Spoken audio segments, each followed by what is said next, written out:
Because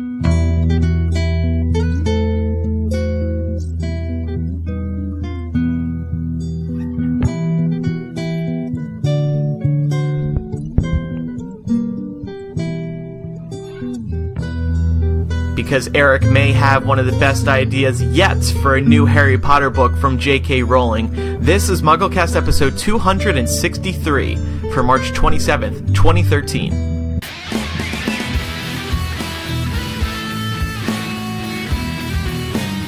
This week's episode is brought to you by Audible.com. Audible is the leading provider of audiobooks with more than 100,000 downloadable titles across all types of literature, including fiction, nonfiction, and periodicals. For a free audiobook of your choice, go to audiblepodcast.com/tribute. Welcome to MuggleCast episode 263. Micah, Eric, and I, and look who's back. Ben is back. Shane. Yay! MuggleCast co-founder, MuggleNet's long-time MuggleNet staffer up until what? What year did you? I mean, I guess depart? Technically my departure occurred in 2009.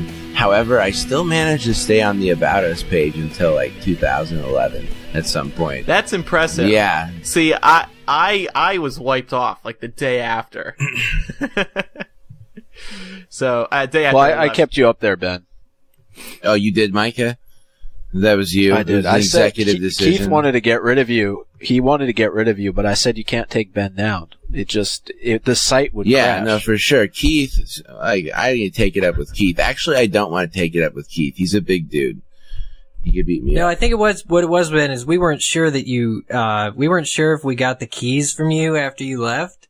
So we had to keep you up on the About Us page as sort of like a placating, like so that you didn't like get angry or something, maybe do something. Oh, you guys to scared the ads, that, maybe like scared that maybe I built a back door, is what you're saying. Well, it's good to have you back on the show, Ben. I am so glad to be back. Feels good. I know you've wanted to come on the show, so that's great that you did. Before we get to the news, which I am thrilled to be anchoring this time, Ooh. Because Micah, when he left MuggleNet, apparently he also left the MuggleCast news room. It's been empty. So, it's been empty for quite some time. There's some cobwebs. And Are you there now? We don't want to know what else. Oh, okay. Yeah, dead bodies. Perfectly. House elves.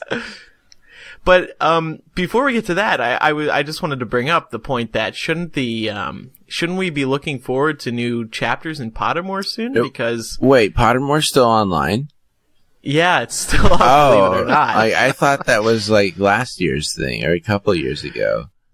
Well, they've been releasing them a bit differently. They release Sorcerer's Stone all at once, and now what they do is they release batches of chapters a few times a year to kind of spread out all the excitement. Now, am I alone in my lack of enthusiasm? Like, are there a lot of fans who email in who genuinely are looking forward to the Pottermore release? Because I don't want to patronize or like condescend to anybody. Yeah, no, people are looking for. I mean, Pottermore didn't thrill everybody. I mean, they had some launch problems and whatnot. What people look forward to now is the new content from J.K. Rowling, the new writer. Well, sometime we need to talk about, different show, but we can have like a whole hour discussion about the phases of Harry Potter. Because I think that at a different phase of my Potterness, that I would have been much more excited for these additional releases. Right. Do you think they took too long to release Pottermore? You're saying? Yeah, I think that the way that they built it up and everything, that they kind of made it out to be something a lot more interactive and better than it was going to be. And, I mean, I'm excited to hear the new information. But I can, hear that from you guys, or there'll be enough people talking about it in different places that I can hear that information. I don't necessarily have to go through Pottermore myself. And does that make me a bad Harry Potter fan? No, I think you're right. They really needed to develop something that would bring people to that site that could only be had on that site, an interactive experience. which is what they were trying to do the whole time. Now, interestingly, last week they released a trailer. Did you see this, Andrew? For Pottermore at PlayStation Home. And it's because in order to start Pottermore, this whole time has been a joint venture between J.K. Rowling's people and Sony. And now they've taken that to the next level where they've actually come up with, I think it's in beta testing, a Pottermore app, but for the PlayStation 3, PlayStation Home network. So you could actually play it as if it's a video game, but it's Pottermore, and it's online. I'm really looking forward to this because I think hopefully, maybe... It'll be a different Pottermore experience. Dare I say it, it'll be the Pottermore we were always hoping for. Yeah, it didn't blow me away. It seems to be like a basic Pottermore, but you have an actual character and you kind of walk around Diagon Alley. I have to say, I've actually seen Pottermore commercials on TV after either Wheel of Fortune or Jeopardy, and it airs almost every night. Wow, they know you. Yeah. The advertisers know you well, don't they? Yeah, exactly.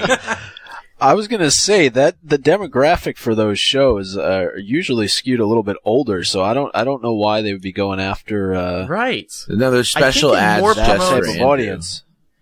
Yeah, maybe that's what it is. It promotes actually the ebooks, but still, it seems like Jeopardy and Wheel of Fortune are older audiences. So do you think that I think Pottermore has... Because, I mean, wasn't that the exclusive outlet to get the ebooks for a long time? It still is. Oh, it still is? So, I mean, Yeah. Pottermore has made made a ton of money for J.K. Rowling just by the sale of the ebooks through there, right?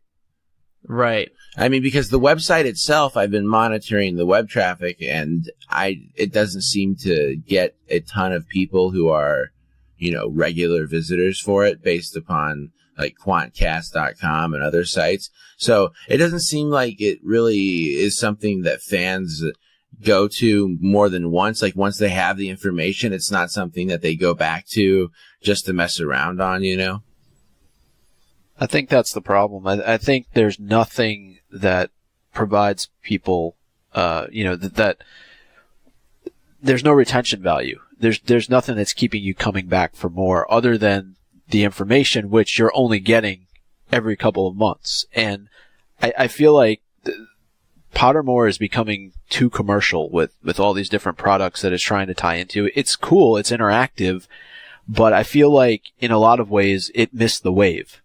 For this type of content to be put out there, it could have been done even years before, because obviously the books ended in 2007, and here we are in 2013, talking about it. And so I just think that the content is what people want, and that's it. And I think they're trying to make too much out of it. They're trying to make it into something that it's not. The real fans, they just want to know that information that J.K. Rowling's been holding back for all these years.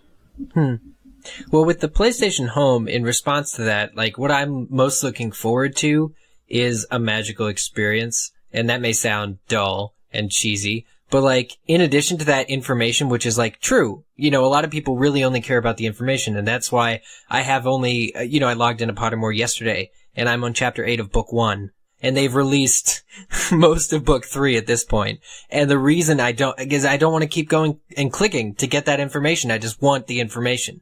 But once I saw you could walk through Diagon Alley, I thought, well, maybe it'll be magical again. Well, let's hope so, Eric, for your sake. You know what it is? It's basically, with Pottermore, you kind of walk through, but not in a 3D way like you will be able to on PlayStation Home. Mm-hmm. So, they're actually, just today they announced a Doctor Who game on PlayStation Home. So cool. There seems to be this big push all of a sudden for PlayStation Home games. I hadn't even heard of this thing. Well, you had a PS3 and then you got rid of it, right, Andrew? Yeah, but I still didn't use PlayStation Home. Right. I don't know what that is. Well, aren't they coming out with the PS4 now and about to make your entire conversation irrelevant?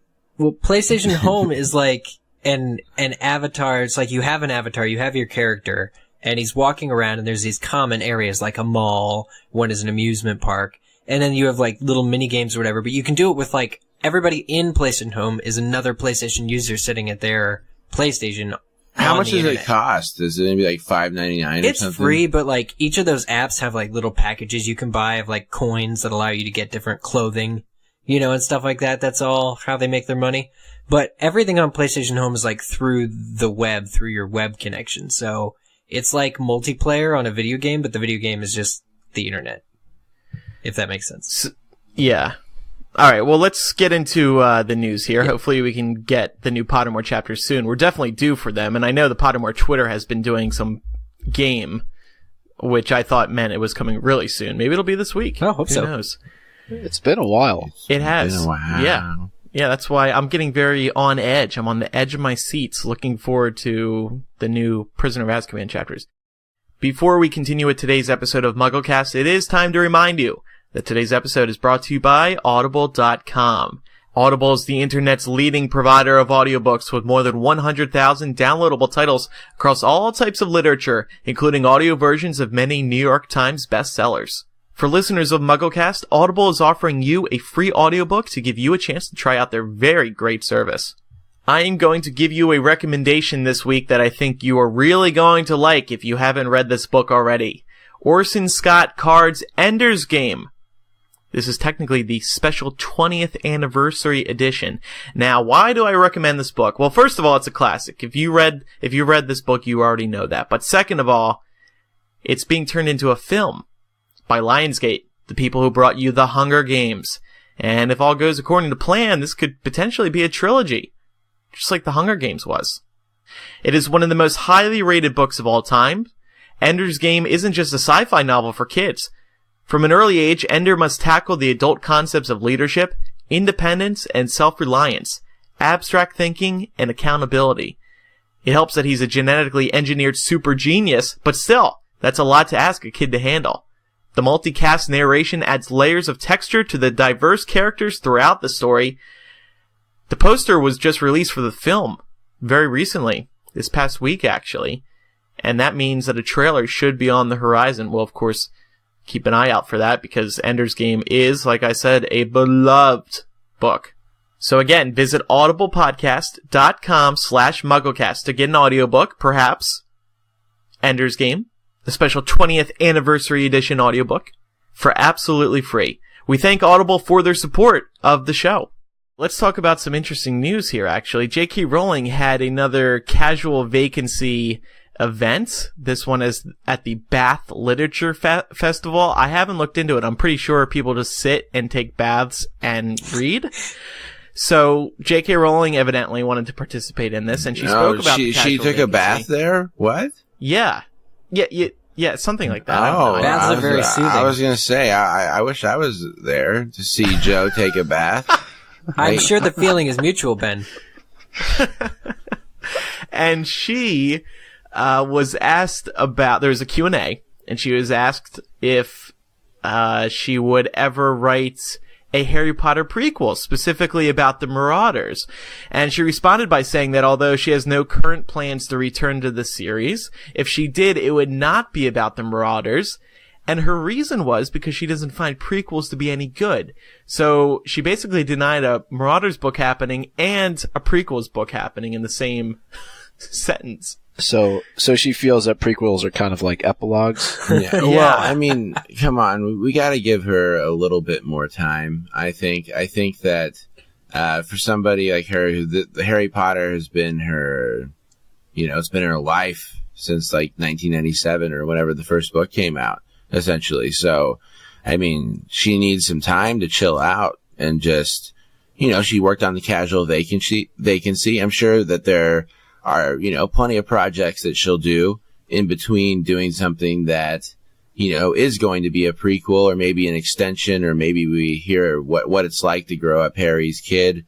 But I think that she'll come back to it eventually. I mean, she may never, but I personally think that after some time, she may one day think, oh, I wish I had done this, or she may think of something that would be fun and interesting for her to do that involves Harry Potter. Yep. Yeah. Part of me thinks she's bluffing. She's screwing with people. Surprise. Because the way it happened at this Q&A, it seems like she just laid the axe down about any chances of her prequel. which is why this kind of it left a lot of people up in arms because people were looking forward to a Marauders book. That's would have been one of the popular hopes. But I feel like she's always said when she's been interviewed that if she does something, it'll be, post Harry, not before him. And I feel like that gives her the most opportunity, the most chance as well, to write something because it's open-ended. I mean, if you write about the Marauders, you can only write about them up to a point because then we know what happens after that. Whereas if she writes about Harry's kids, there's a lot that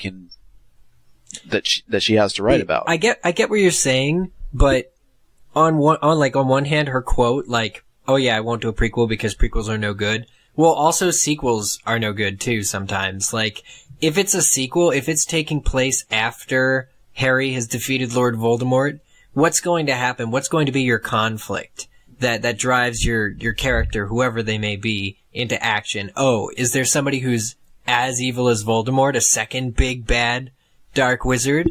Like, what if she picks like a random weird character and doesn't write a prequel or a sequel, but she writes like what Filch was doing the entire time? Like she releases like Filch's diary.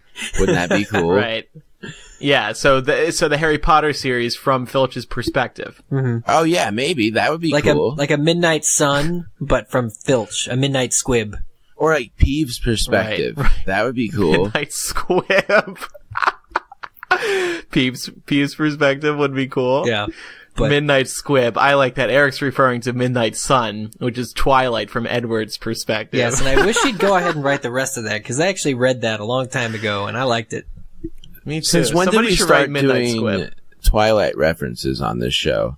Like I don't know, Eric. There's a did the voicemail. fandom war, did it end? Ben, there's a Did you guys voicemail about declare this. a ceasefire? There's a voicemail about this coming up soon.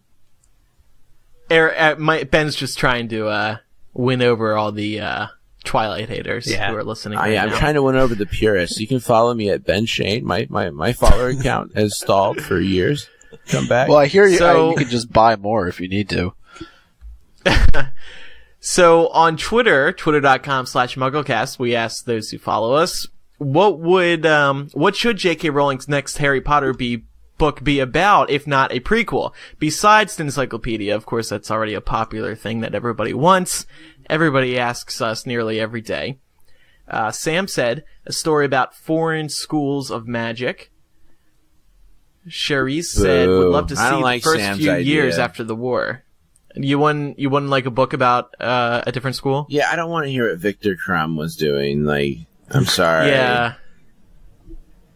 Cherise said, would love to see the first few years after the war, the rebuilding and the growing relationships. Oh, that would That's what be you were referring interesting. to. That would be like post-Civil War, like I don't know. If we've learned anything from the casual vacancy, please allow it to be, don't give J.K. Rowling the opportunity to be dramatic and melodramatic and exhausting and really just sad, sucking the happiness and out of life. Well, she did the opposite. Was that too intense? So it was her, like, she had to, balance things out a bit. Yeah. She's like, I'm tired of this uplifting stuff. Like, Right. love that whole crap BS I wrote about the power the Dark Lord does not. Like, Shelby said probably something about after Hogwarts was fixed. Maybe Harry, Ginny, Ron, and Hermione's children, or even others. Mm-hmm. Well, was there like some magic spell like to fix Hogwarts? Just like reparo Hogwarts, and Hogwarts is fixed. Hogwarto Reparo. Hogwartus Reparo. I wonder, I just think that because the Harry Potter series was so innovative, or not innovative, unique, and it was so inspiring, and, for J.K. Rowling to have written it, it's just really unique. I think hopefully she'll come up with an idea that nobody's talking about, and execute, like maybe set in the world of Harry Potter, because I guess that's the point, right? The fact that it's set in the same world, but to just come up with an idea that's truly original, and surprise us, like get us. I'm waiting for that J.K. Rowling's 5th tweet ever when she announces, what she's doing. Mike is gonna miss it. Blowing. That's right. Because I don't follow her on Twitter. You missed her tweet then the other day, right? I doubt she tweeted the other day. She really tweeted She the other did. day. She said something about something going on in Britain. Some it was politic boring. of them. I heard about that, though. See, I still heard about it. I bet you have like a secret account where you secretly follow Joe. And that's the only person that I follow. Do you think, I mean, what are the chances you'll ever follow J.K. Rowling again? Is there a chance? Like, what does she have to do to win you over as a follower? Take a bath. Oh my god. What if Micah, what if this? No, I'm joking. What if the next Harry Potter book is being released over Twitter in 140 characters tweets, and it's a serial version of her book? I think in that case, Micah would find the strength to press the follow button. I think so too. If Some site is just going to copy it and paste it somewhere. And compile it into actual pages that you can flip through. If I were a lot Joe, of people on Twitter, I would actually write some Harry Potter fan fiction on one of those sites and then like see what people think, and then I would laugh at their responses, and they're like, "This sucks. J.K. Rowling would never write this," and I would sit there and laugh. Yeah. Well, we all remember the classic story. She went into a MuggleNet chat room and shared some of her theories before the final book came out, and everybody laughed them off. Yep. She has said that. She's been on record. Yeah. A lot of these Twitter responses, by the way, people say, maybe Joe responded in these Twitter responses. Doubtful. Who knows? Doubtful. I think a lot of people seem to want post book 7, seeing the kids grow up, so. Yeah, but to answer your question, no, I don't really think that I would follow her. She doesn't interact enough. Yeah. Is that terrible? I mean, it's true. It's not. I mean, I'm not telling people not to follow her. It's just she doesn't tweet enough. I understand. Can we do a campaign for J.K. Rowling to follow Micah, so Micah will follow her back? Yeah. We should start one. We should try that. That'll do it. Those are the only circumstances under which I would follow her. If she follows you? That's right. And I doubt she's see. following anybody.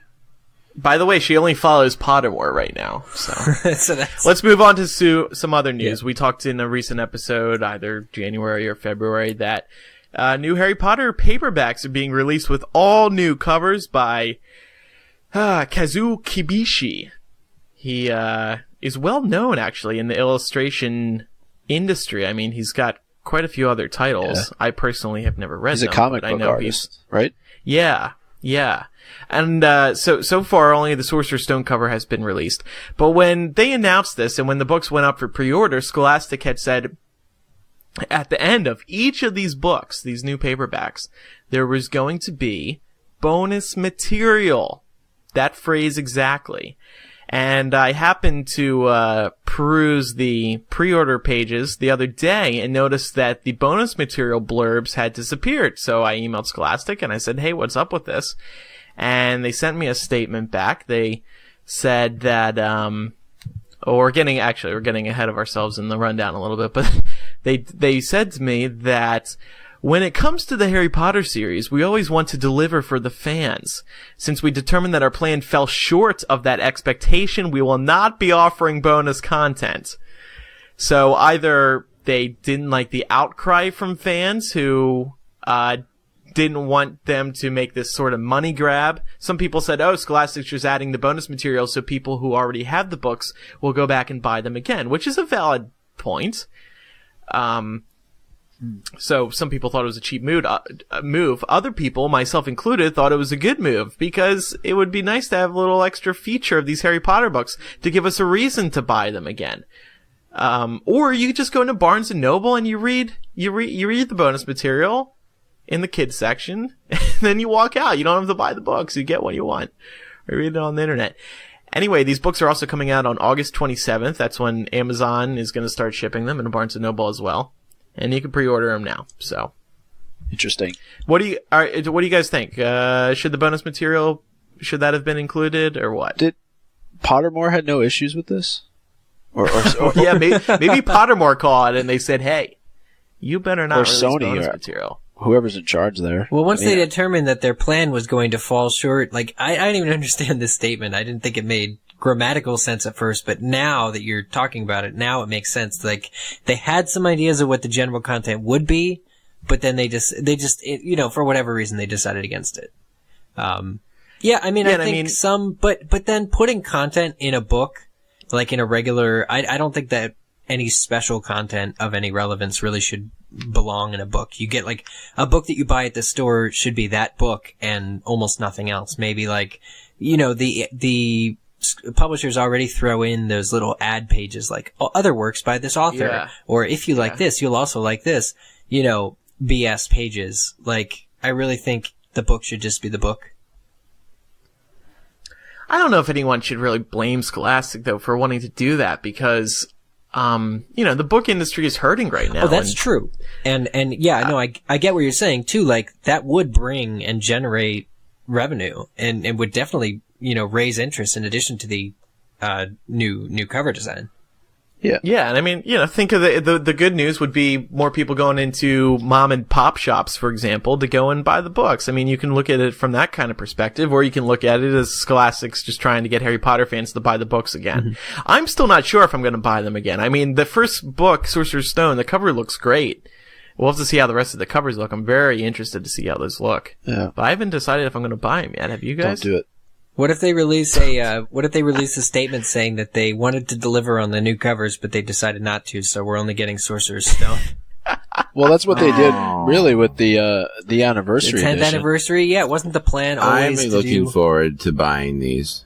Ben? I'm serious, because I want to have every Harry Potter book that I possibly can. You guys have books with the English covers?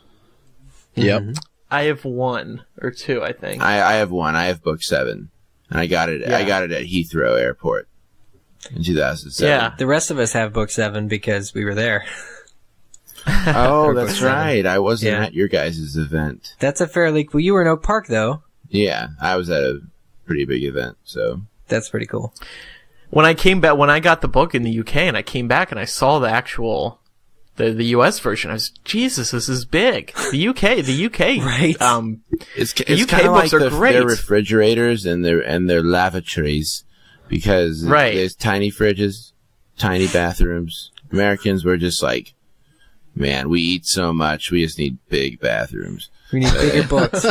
Big books, big bathrooms, big books for our big bathrooms. Yep. I think another thing going for Scholastic right now is that people's existing copies of Harry Potter, especially people who read the books still. I mean, I have friends I see on Twitter who say, I'm reading the Harry Potter books again. I mean, these copies are starting to fall apart, so this is a good time for people to get fresh copies if they want. Yeah, it's like, Mom, my Harry Potter broke. Can you stop at the store and pick me up a new one? Yeah. Yeah, and I mean, the box set is going to have new art as well, so I'm looking forward to if Scholastic's smart, they'll they should be releasing one new cover every 3 to 4 weeks. But because when they released the Sorcerer's Stone cover, it was a huge deal. Yeah. So, I mean, it won't be as big of a deal for the rest of these naturally, just because everybody knows they're being re-released at this point, but it would be cool for them to Are they going to be sold individually or just in the set? No, individually as well. Okay.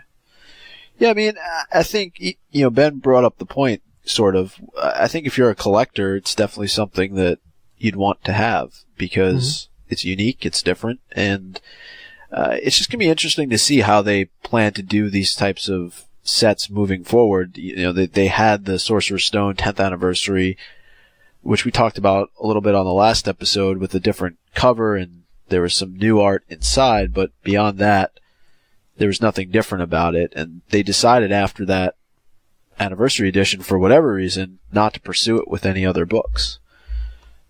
Right. And I don't know why. Maybe it didn't sell well. Yeah, that's probably why. I didn't like that whole idea anyway. I think how they're doing it now is better. Just release them all at once. Yeah. And it'll be fresh, the new author, new artist, I mean. Let's move on now. The mayor of Orlando says the Wizarding World of Harry Potter expansion is opening in 2014. Is this news? Is that part of his platform when he's trying to get re-election? He's like, I expanded the Wizarding World. Like, you guys have to reelect me. No, I mean, like, did we know? Was there a date already set for No, it? there wasn't. No, there wasn't. I mean, it was kind of news. Here's what he said. Okay. He said, this summer, Universal Orlando Resort will open the new Transformers 3D ride, followed by the opening next year of a new resort hotel and the expansion of the Wizarding World of Harry Potter. So some people took that Universal, they were asked to comment. They were a bit miffed. They were like, we didn't read his comments like that. We read it differently, meaning he was just referring to it opening in the future sometime, not necessarily 2014. However, you have to think that they're aiming for 2014, because, as we all know, Harry Potter's not exactly getting more and more popular by the day, so they gotta move on this while they can. And B, if you look at how far construction's gone so far, it's pretty significant. I mean, there were some great overhead shots taken, which I'm sure Universal hated, by some satellite company. And I mean, this project is moving, so I think it'll be open next year. That's good. That Transformers ride really snuck in there. And what is this about a new resort? Like, I'm gonna look this up. Yeah, they're opening a new resort too, a new hotel resort. Where's their room? I don't know, but they saw how popular LeakyCon was. They we need a bigger hotel to do this. Yeah, maybe this one will just be called something Harry Potter. Yeah, they're going to call it the Leaky Cauldron, or the Leaky. What are these other hotels called? The Leaky Inn. The Royal Pacific and the Portofino Bay and the Hard Rock. Yep. Exactly. What Ben said. The new hotel resort. The new resort is called Universal's Cabana Bay Beach Resort. They really and if you look at the concept art themes there. Yeah. Cabana Bay Beach Resort. It looks like something out of the 50s. That's kind of the theme that they're going with. It's kind of cool. Cool. Yeah. Get to live in the Mad Men area when you go to visit Universal now. One other piece of news today. We spoke, I think, maybe, I'm not sure, I can't remember, about Rupert Grint. He's got a U.S. comedy, he's got a CBS comedy pilot in the works called Super Clyde, where he plays a superhero. And as it turns out, little Harry Potter connection, Stephen Fry is going to co-star in it. The Harry Potter connection to Stephen Fry is that he narrated the UK Harry Potter audiobooks. Mm-hmm. He is going to be the butler. He's going to be Rupert Grint's butler. This on the show is going to fail, but for every single second, way to be every optimistic. millisecond, Yeah, this has not been a very optimistic news section. Before it fails, every second that it exists, I am going to enjoy and cherish. I'm excited. I think this is actually, now that Stephen Fry's involved, I'm actually pretty excited. But CBS, don't get me wrong, I think CBS is on fire right now. All the cool shows that I watch, like Person of Interest, are on CBS. And I think, this is awesome, but then it kind of worries me because then I'm wondering why is this on American television? Why isn't it on BBC One or BBC America? All the television channels that we obviously can't get a hold of, but it just seems so weird that it's American. Because we Americans make superheroes. Think of Marvel and everything. We are superheroes, so that's because that's we're in dire need of a superhero. That's right. I just worry that we wouldn't. But I'm into it. I'm interested. No, you don't like that name? What's that? I love that name, Micah. The Beninator. Beninator. The Beninator. Because I don't know. I don't like that name. Yeah. On second thought, don't ever call me that. But all right. I was just gonna say, it's not like we've never had a superhero who's had a butler, and that been made into a show before. A superhero with a butler? What are you saying? What is the point you're making here? Well, that seems to be the plot point, right? You're saying it's original. This is an original podcast or show. No, it's not. I mean, a young superhero with a butler. Well, he's not necessarily a superhero. He's a superhero because he's rich, and he's going to use a rich superhero fortune. with a butler. He's Batman. using his superpower is that he's rich and he's going to use his money to take care of people or solve problems. That part of the plot I'm not so sure about. And Rupert Grint, I personally don't find to be a great actor. So that's my hang up with this show. That's why I don't think that this is going to work. Well, I know, but really, Rupert Grint was the best of the three. Throughout the entire Harry Potter series, Rupert Grint was the best of the three actors. I mean... You mean that seriously? Yeah, I genuinely mean that. Somehow he's the only one to not currently be featured in Wax at Madame Tussauds in London. Well, that doesn't mean anything. There are tons of people who are great actors. That's because the Wax is walking and breathing. Oh, burn. Well, I'm glad you think that, Ben, because we need differing opinions on here. Well, so. I'm saying that, Emma Watson, like, Rupert Grint is probably, like, the least attractive out of the three. Like, sorry, Rupert. See, many girls would disagree with you. Well, yeah, I'm not, like, the best at evaluating men. So I don't know, but I'm just saying that I feel like take the looks out of it, just like marketability. I feel like Emma and Dan have much greater marketability than Rupert ever has. Right. They're much more, they have that Hollywood look. He is stigmatized because he is a ginger. And there's ginger bullying, and I'm serious about this. I joke around a lot, but I'm dead serious about this. If he wasn't ginger, he would be further. Well, but people also really like him because he's ginger. I mean, look at rupertgrint.us. Like, that's the only fan site left out of the three trio in terms of, like, trio member fan sites. That Rupert Grint's very big. I think you're not giving him as much credit as I mean, how big is he compared to Dan? I honestly think people freak out about Rupert as much as they do.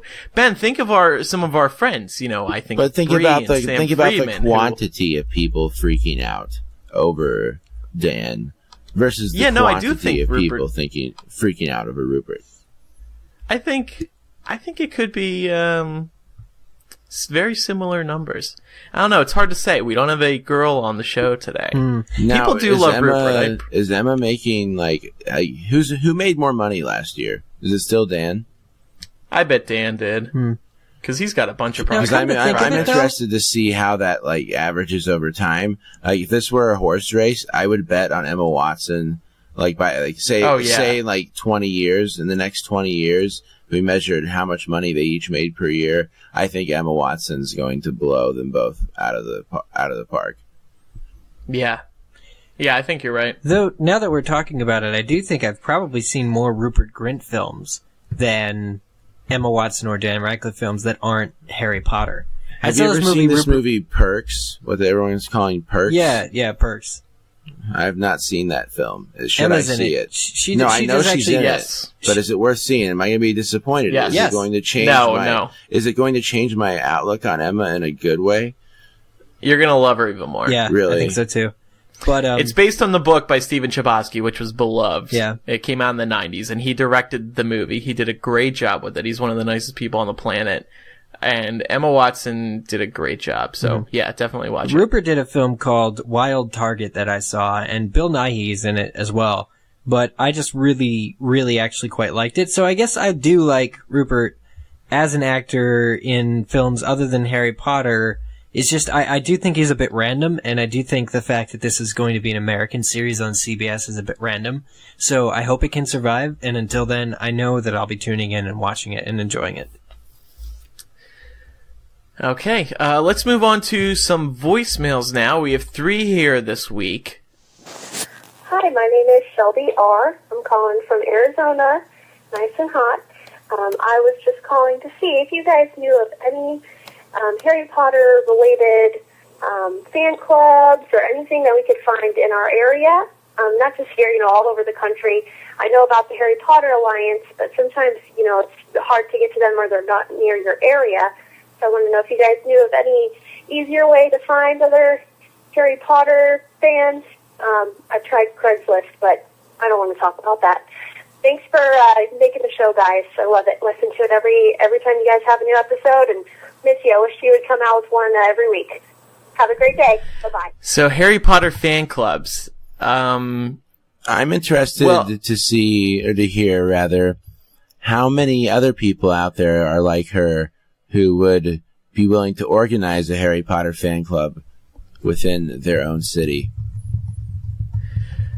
I think, well, I know, for starters, Los Angeles has a very active one called the Los Angeles Dumbledore's Army. Mm. And I went to a bowling night, Harry Potter bowling night, and it was pretty fun, but they've got a few events coming up in the next, they have 1, 2, 3, 4, 5, 6 events coming up between now and May, including Harry Potter roller skating night. 90 people attending, second annual event. Is that like roller derby, where you can hit other people?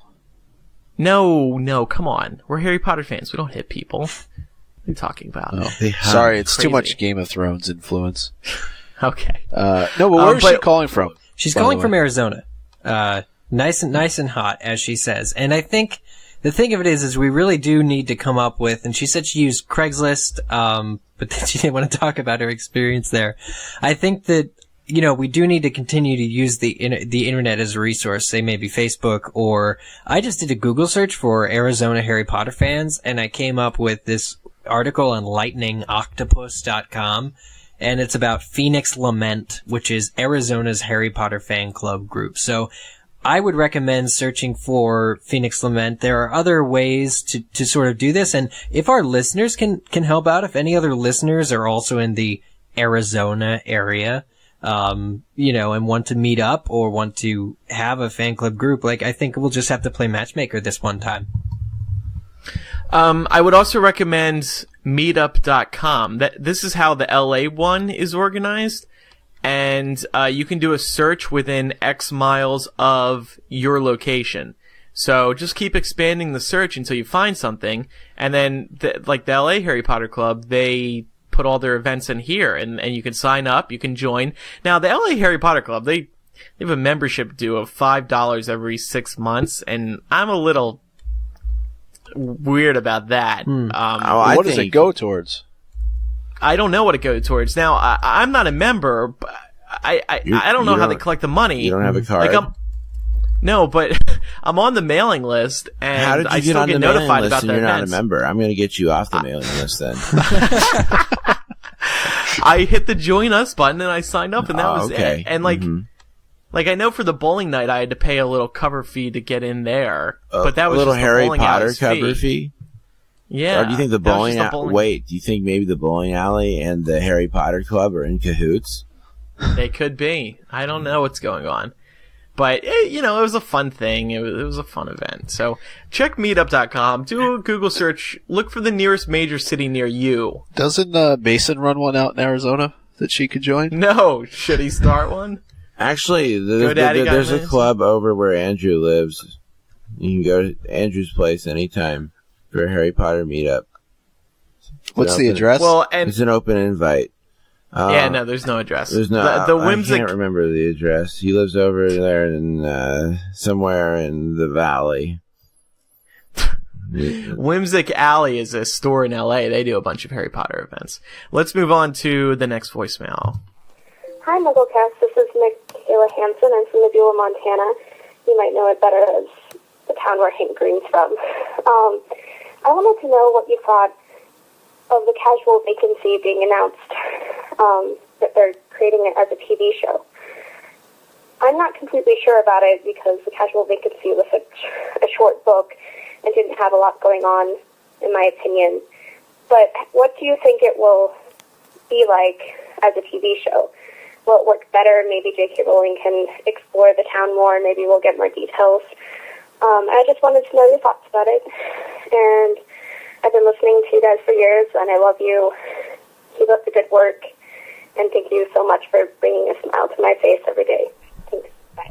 That was sweet.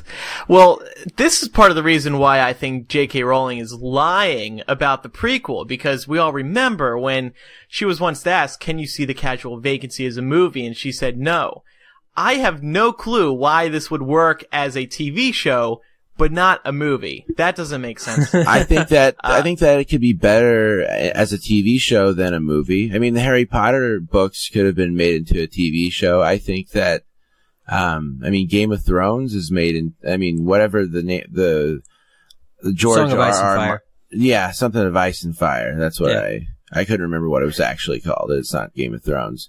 I think a TV show could be a good format for it. Personally, I wasn't able to finish A Casual Vacancy. I wasn't able. We should maybe defer to Micah, the only one of these four who's actually finished the book. Who climbed the mountain. I think Ben makes a great point, though. I think that it does suit TV well because you have all these different character arcs, and there's not as many of them as there are in Potter, so it's a little bit easier to follow along. You know, again, I don't know how many episodes they're going to be making The Casual Vacancy into. I think they could probably do everything that's in that book in one season, so it actually is more of a miniseries than an actual. It is a television miniseries show. So I think it could be interesting, and I kind of disagree with the voicemail. I think there's plenty of stuff that can be included. I think it's obviously a lot more mature in content than something like Harry Potter. There's a lot of negative to it, just as far as the overall tone of the book. So it's not necessarily a positive, feel good type of miniseries. That's, it's just, people love negative stuff though. So I can see it true. being a hit personally. Like, I think maybe it was a crappy book. Sorry if that offends anybody, but maybe it could be a better TV show. Maybe we'll be raving about dramatic miniseries. This miniseries. Right. And it'd be interesting because I'm sure that several Potter actors could hop on board. Well, they're going to have to if they weren't anybody from Britain. Yeah, because everybody was involved. Everybody except Tim Roth.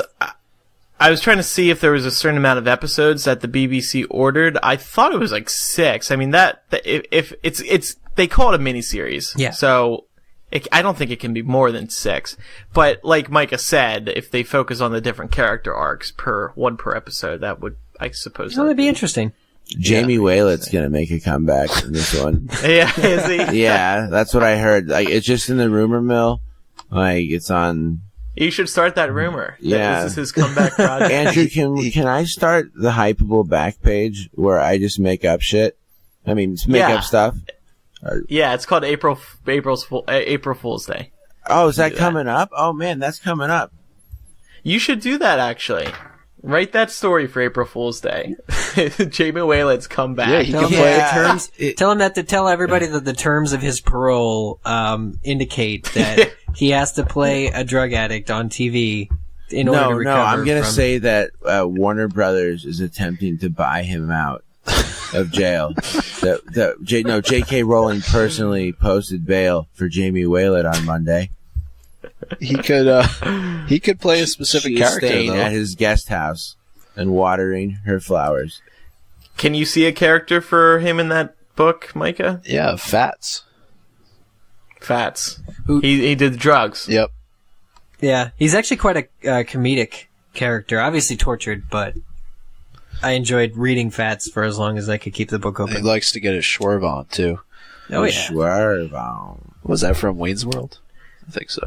I don't know what that is. All right. I don't know. It came from some movie. I just quoted. All right. Find a voicemail. One more voicemail. One more voicemail.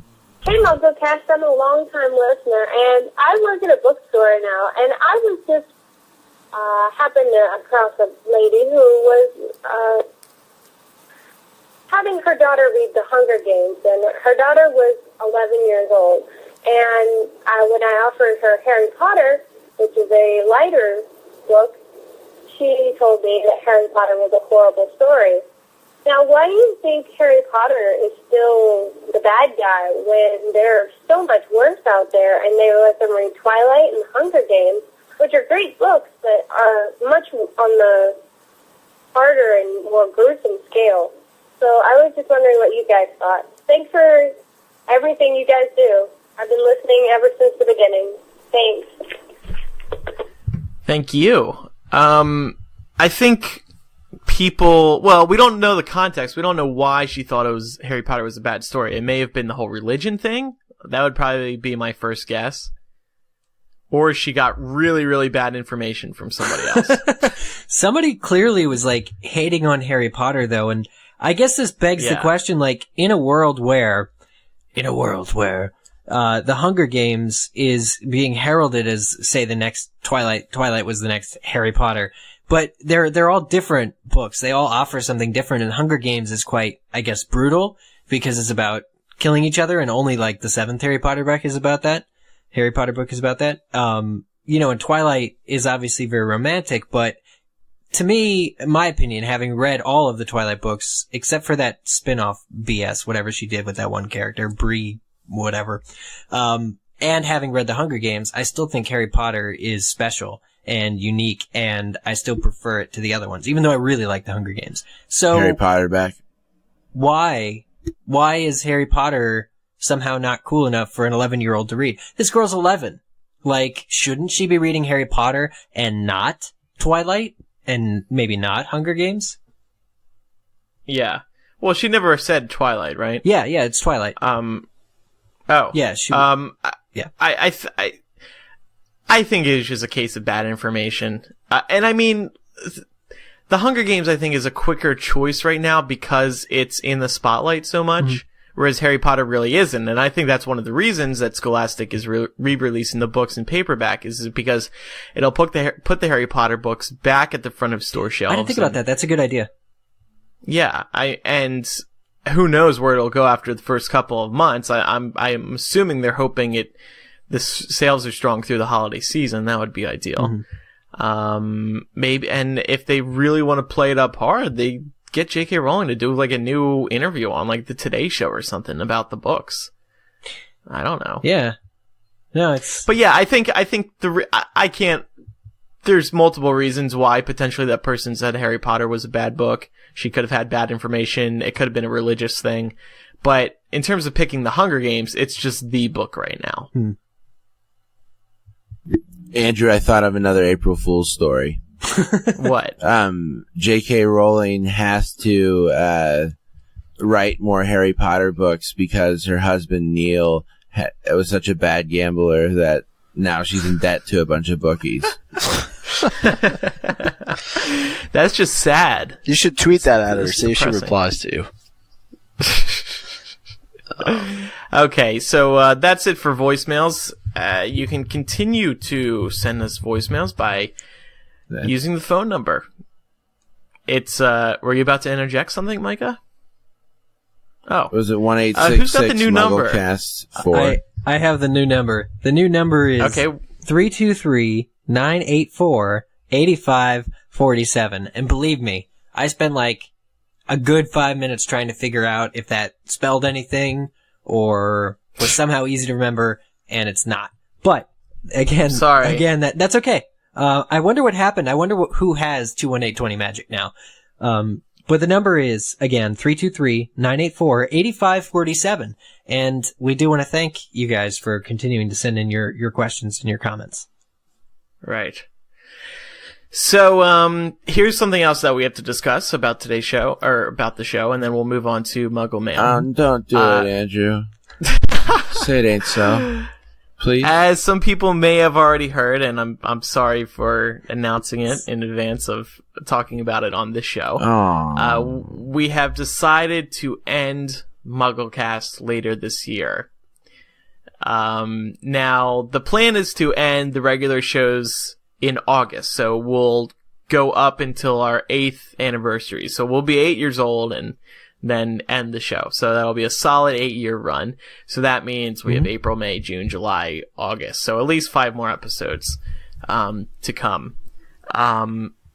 The reason we're going to do this, well, for one, the reason we wanted to announce it in advance is so that we can make 5 remaining, great episodes. So we can plan so we can get everybody back, including Ben, to make sure everybody can come on again. And by the way, now that everybody knows the show's going to be ending, a lot of the hosts will want to come back. Yeah. So this is definitely. This is all a ploy to get them to come back, and then we say surprise in August. It's not really ending. And then the ploy is going to continue because we're going to end up having a reunion tour in like 5 years.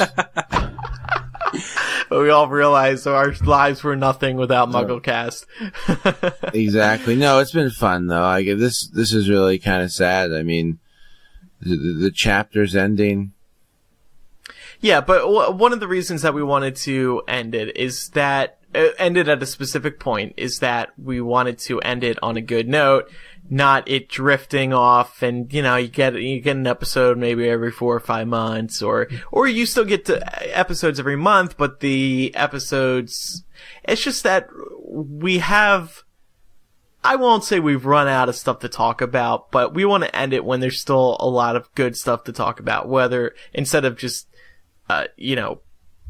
beating a dead horse. I mean, that may be a little too dramatic. Oh, that's too dramatic to say on MuggleCast, I think. But just what I mean by it is we don't want to be pushing it too far. I mean, 8 years is a very long time for a podcast. We're really proud of, and I think I speak for all of us here, we're really proud of MuggleCast. We're really proud of the past 8 years and everything we've done and, everything we've grown to be over the years. And now I think it's, everybody individually slowly the past 5 years, as individuals we've grown off, sort of into other things.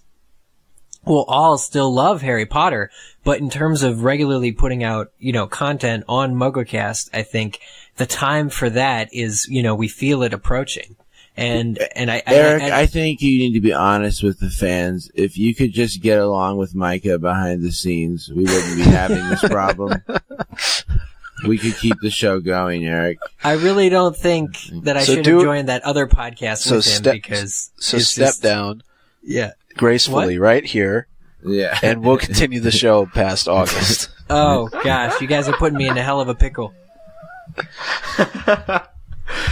So... another good advantage of knowing when the show is going to end is that we can come up with segments for the listeners to participate in. Maybe they want to say their favorite. We've done the whole favorite moment of the show so many times, but now that the show is actually going to come to an end, then it feels like this will be the best time for people to pick their favorite moments. And by the way, if J.K. Rowling in a year from now announces the encyclopedia, of course we'll make a comeback and do a few more episodes. But this is the end of regular episodes. Yes. Or if she wants to come on the show. Schedule. Oh, that's the other thing. And I'm serious about this. Somebody brought this up to me. I think it was my family, actually, earlier today. Or somebody did, yeah, whatever. Now that we know this, guys, this is our chance to get J.K. Rowling on the show. If we message her now, and I'm very fine with discussing this publicly, if we message her now and say, look, we've got 5 more episodes, can you throw us a freaking bone? Talk to us for 30 minutes for an interview, and that's it. That's all we want. It would be a wonderful opportunity. Yeah, I'd follow her on Twitter if she came on the show. There you go. That's incentive. And then once we got her off, I'd unfollow her again. Yeah. So I think we should, in all seriousness, make an attempt to do that. I mean, why not? What do we have to lose? Absolutely. No, I think, this ending date gives us a lot of clarity in terms of how to plan the remaining few shows. Yeah. And if we get J.K. Rowling, that'll be a beautiful way to round out this podcast that we've done. If not, no big deal. Mm-hmm. But yeah, so we're all looking forward to this, and I'm sure everybody will enjoy the final few episodes. So here's what we do. I want everybody who's listening right now to this episode to tweet at J.K. Rowling and to let her know that we have 5 episodes left and we'd like her to come on the show before it's all said and done. Micah, how can you go ahead and give people her Twitter name? You don't follow her on Twitter. You got to make sure you give the right Twitter name because there's JK underscore I'm going to go out on a limb. I'm going to go out on a limb. Real JK Rowling. And I'm going to assume that the people listening to this show follow her on Twitter. Okay, but just to be clear, it is JK underscore Rowling at JK underscore Rowling on Twitter. I don't think she even looks at her own Twitter. No, I don't think so either. She has 1,642,000 She has somebody followers. who handles her Twitter account that'll see all the at replies. I think so people can do that. I encourage people to do that as well, but I do think we have better means of contacting her, and we will try those avenues as well. Ben, it's all you, buddy. It's all Ben. Go Muggle Mail. Are we Go- muggle mailing? Go take a bath with her, and then we'll be all set. Oh, now we're definitely never going to get her. Oh. Can I read the muggle mail? Yes, just 1 second. So we hope everybody will enjoy the next 5 episodes, and we wanted to give everybody a heads up about that. So look forward to segments where you can participate in. There will be opportunities. Yes. Then there's going to be muggle more after that. Muggle more. Right. Pickle back to... Let's move on now to Muggle Mail. Go ahead, Ben. Okay, The first Brian, with too many gray hairs in Colorado, wants to talk about some praise for us. Hello, MuggleCasters. I just want to send some well-deserved praise to all of you for your years of effort in providing Harry Potter coverage and discussion to us fans.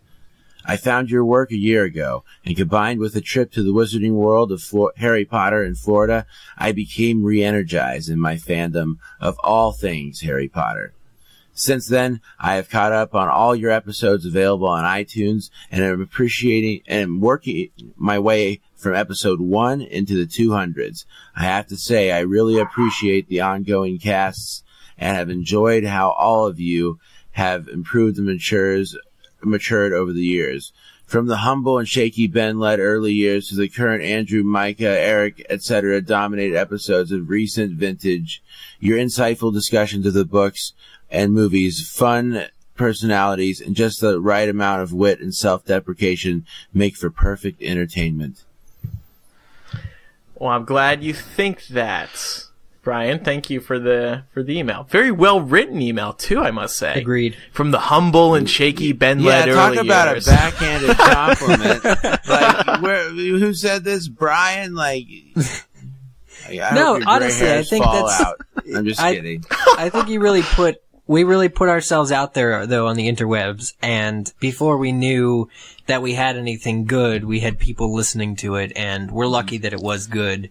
But it has lasted so long now. Yeah. You know, again, going back on 8 years, that we're just really grateful. It's so much to the point where if you actually do a Google search of my name, one of the recommended searches that comes up adds goats onto the end of it. Oh, that's me. I search every day. Is that what it is? You're skewing In Google. hopes there's new Micah goat content to be seen. Oh, man. Next email comes from Bethany McCoy. age 18.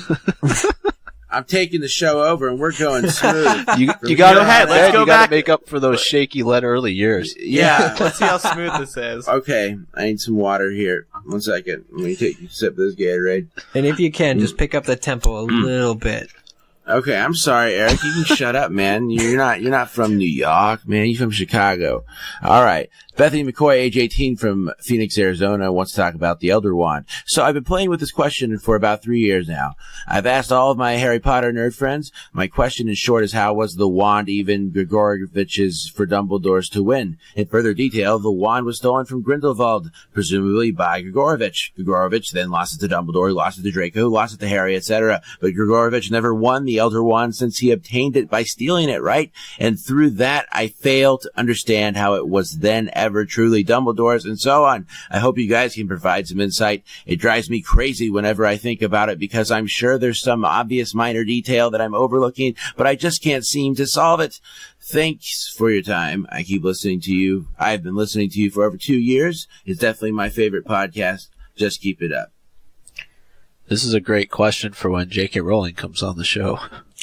Oh, I wouldn't ask her about this because it's just one of those things in the books where it's like wand allegiance. It does what it has to do for the plot to go forward, you know, but not only that, and I didn't mean to sound negative in saying that, but I think the wand allegiance, you can kill the owner and that can change the allegiance, but I honestly think that Grindelwald's stealing the Elder Wand from Grigorovich, Grigorovich. Thank you. Gave the allegiance, made the allegiance transfer. Even though Grigorovich was left alive, I think that the allegiance still did transfer, because it was an act of cunning, let's say, for Grindelwald to fly up to that window and take the wand from him. So I don't think it's only death that allows wands allegiances to transfer. For instance, Harry has Draco's wand and all of that. So Yeah, I think it's very fluid. Obviously, it's a concept that's not even introduced until the very last chapter of the very last book. But even though it's done hastily, I was able to understand that there are kind of other things that'll allow you to transfer the wand's allegiance. I think J.K. Rowling's alluded to that in the past as well. I think you're right. The matter of it being cunning was a good enough reason. Yeah, it just seems wants to get around however it can. Plus, it's Grindelwald. Like, he's the most important bad guy before Voldemort, isn't he? The Dark Wizard Grindelwald in 1945. So I think the Elder Wand would have, liked his power, and similarly, he would have liked its power. So I think they were made for each other, like 2 and 2, Harry, like Millie and Vanilli, like peanut Harry butter and and the jelly. All right, there's that shaky start. Well, what are you talking about? I didn't know I was reading the next one, but let's go on to the next I don't know. voicemail. Well, Jasmine, 16 from Canada, wants to talk about what if. Hey, just first, I don't even know what I'm reading anymore. Yeah. Anyway, starting over. Just first of all, want to say I'm a big fan of your podcast. I've been listening for over 6 years now, and I'm not going to stop. Except in August, you have to stop. Now, I was listening to the episode where you talk about Petunia and the new information that we got from her from Pottermore. Now, this leads into my thinking, what if Petunia had gotten into Hogwarts? What house do you think she'd be in? We all know that the book would have been different. She probably wouldn't have married Vernon. Dudley wouldn't have been born. He wouldn't have been so ugly.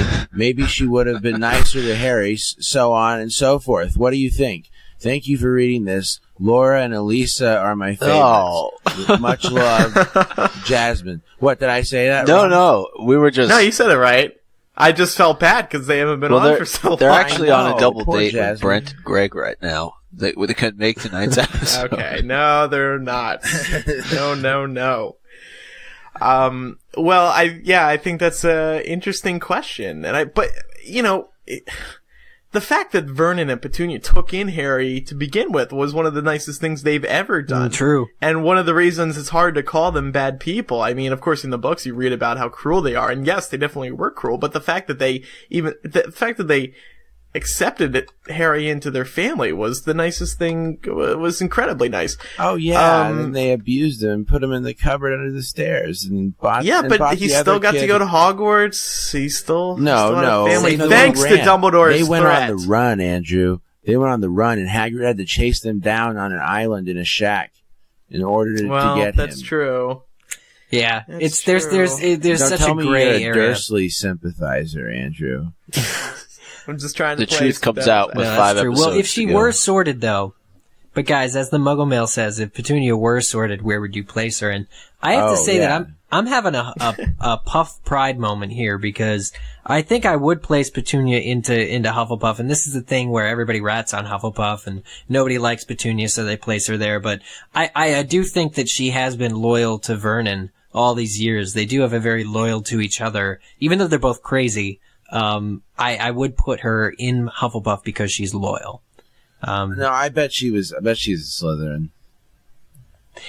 It's possible. I just think she has gotta put those her, qualities. She just seems like a snake to me, like a snake mother. Well, Eric does bring up the good point about loyalty, though. So, And it may be closer to what you were saying, Andrew, about, sort of the family aspect where she does begrudgingly, and they treat him bad, but she lets Harry in, and that makes everything else possible that follows.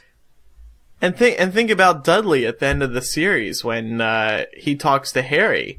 I mean, when Harry leaves the house, like that was, of course, that's not Vernon and Petunia, but where did he get that little hint of kindness from? Yeah, I think it's all... inherit it from Harry, or did he actually get it from his parents? Somewhere in that gene pool. I think it's all one giant misunderstanding. They thought Harry was, like, the bum next door or something. I don't know. Well, let's not forget, Petunia wanted to go. Petunia was always jealous of Lily. Yeah, and she And her magical powers. Exactly, and if they had allowed Muggles into Hogwarts, she would have been let in. Okay, final emails from Carly, 22 of Shield Harbour, Australia. I was no, Ben, stay away. What? I was rereading I order. was just listening to everybody and letting the conversation go on. It wasn't shaky. It's fine. Can you read this in an Australian accent? No, Ben? I can do like a Garth Franklin impersonation. Nobody does. DarkHorizons.com. Little plug there. I was rereading Order of the Phoenix yesterday, and I got thinking about Hermione's attack. J.K. Rowling never states exactly what the curse is that Hermione was hit with in the Department of Mysteries. We know it was purple, was enough to render her unconscious without having the word said aloud, and she had to take 10 potions a day to recover and had extreme pain in her ribs. But I was wondering what exactly it was. Wondered what you guys thought. My thought was some kind of internal damage, but I'm not sure. Gosh. Wow, what a specific question. Yeah, and I had completely forgotten about this moment. And granted, there's a lot in Book 5.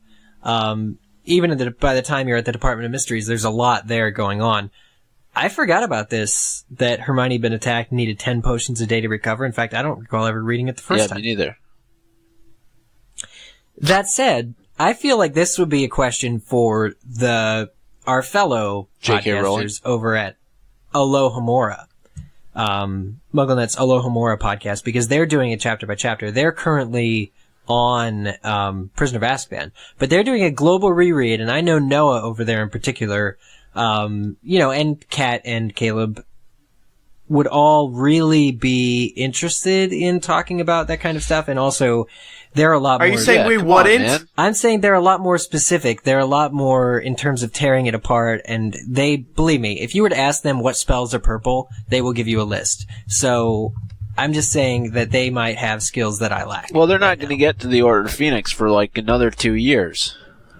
Yeah, so in the meantime, you can ask J.K. Rowling, or we can look it up ourselves and get back to you. I think it was a grimace spell, like the grimace from McDonald's. And if you eat McDonald's, you get extreme pain in your ribs sometimes. And you need 10 potions to recover. An internal injury would make sense because, of course, even though they are wizards, they can still get physical injuries. So, I mean, look at Harry losing his breaking his bones and having to use the Skell Grow, and that was an immensely painful recovery for him. So this could possibly be in an alternate way that wizards recover from pain, where they're taking or from internal injuries when they're having to take, for example, like this example, 10 potions a day. What I think is interesting though is, in the series we really only learned about the 3 unforgivable curses, but clearly there are other curses out there that are really, really dangerous and can have serious effects on people, and be interesting to learn about what those are. And maybe that would answer this question from Carly. So if you want to submit your own email, you can go to MuggleCast.com and click on Contact at the top of the site, and you can fill out the feedback form to get in touch with us, or you can just email MuggleCast@gmail.com.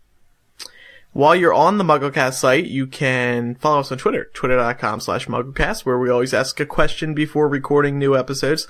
And you can like us on Facebook, facebook.com/MuggleCast. And don't forget our fan Tumblr, which is MuggleCast.tumblr.com, where the current top picture is Eric and his MuggleCast tattoo. Eric, are you going to get the tattoo removed now that we are closing the show? Never!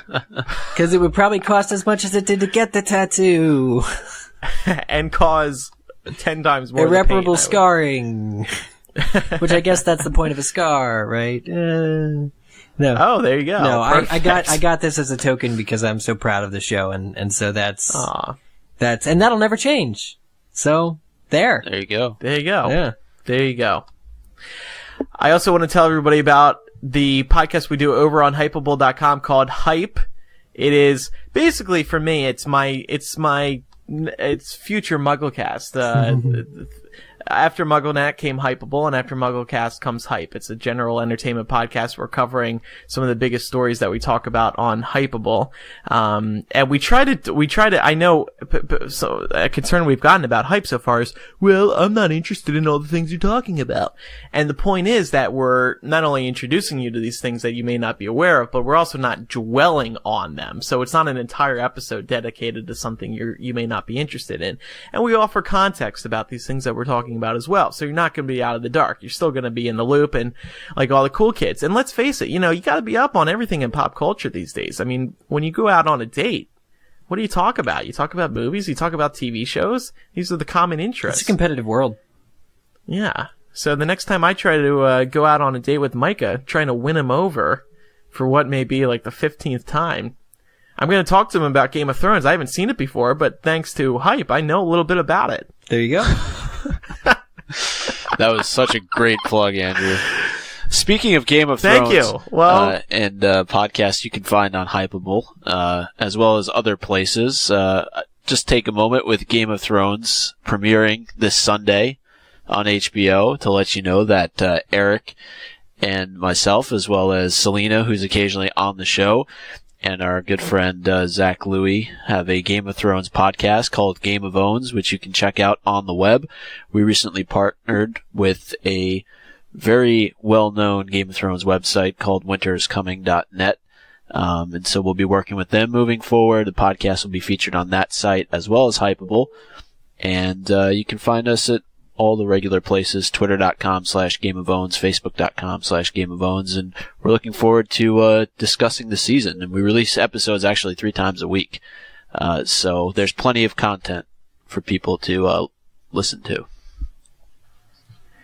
I'm going to get into Game of Thrones. People tell me the problem is I start out, I don't try, because I hear you have to get past the first couple episodes for it to really get good. Would you guys agree with that? In terms of watching the show, no. I wouldn't say, because it really depends on what you're into, and that's super subjective, but because there's an air of the mysterious, there's some supernatural stuff going on, but that really does have a back burner. If you like sex, there's that. If you like, it really depends on what you're into. Sold. Yeah. I've just heard that the pilot was kind of bad, so it's... I don't know. I like but we just, Mike and I just watched it recently. Hint, hint, spoiler, but, I don't think it's that bad. What do you think, Micah? I'd hope not, for spending this much time doing a show about it. No. Well, obviously the show is big and it's a success. No, I mean, I think it really does have something that's going to interest everybody. And, in terms of mature content, there's a ton of it. And, the good thing about HBO is that there's no restrictions. And if there's stuff in the book that's going to be considered controversial, it's going to be on the show. And I think that's the whole reason behind why the author, George R.R. Martin, decided to go ahead with HBO and producing Game of Thrones as a TV series, because there weren't going to be these restrictions. He could do, blood, he could do sex, he could do dragons, he could do all different types of things, and there wasn't going to be any limitations. Yeah, it's definitely a myriad. Now that we're all older than we were when we first started doing MuggleCast, I can recommend this to ourselves, because it's definitely, even though the books were out, the first book came out, was it early 90s, mid 90s? So these books have been out for 2 decades now, some of them. And, they're very adult, and that's something to keep in mind when taking our recommendation to go and listen to that show, Game of Owns, is because, the podcast is appropriate for the content, and the content can be pretty dark. That's a good point. As we're all growing up, we get interested in these new television shows, and Game of Thrones is definitely a good one for the Harry Potter audience. But you should watch it, Andrew. I really, really think you might like it. I'm gonna try again. I'm gonna do my 3rd go at the pilot, see if I can get through it this time. Okay. I'm gonna stick with it. Oh, well, the last the last few moments of the pilot are, shall we say, a long time bad. A long fall on the way to the say no more. Yeah. Say no more. I got you. All right, but Ben, thanks for coming on the show. I'm sure we'll have you on again. Thank you, Andrew. Thanks for having me. No, thank you, Ben. Thank you for everything, from your shaky start at the very beginning to my shaky to end. this. You've truly come full circle. Yep. Do you have any plugs, Ben? What have you even been doing? I just sell online advertising, so if you have a website, hit me up. That's all I'm saying. Follow at Ben Shane on Twitter. Yeah, follow me on that's Twitter. what it was to plug. Yeah. I mean, yeah, follow me on there. Then you can listen to my propaganda, and I will send you places. All right. Thanks everybody for listening. We'll see you next time for episode 264. Goodbye. Bye, everybody. Bye. Bye. Bye.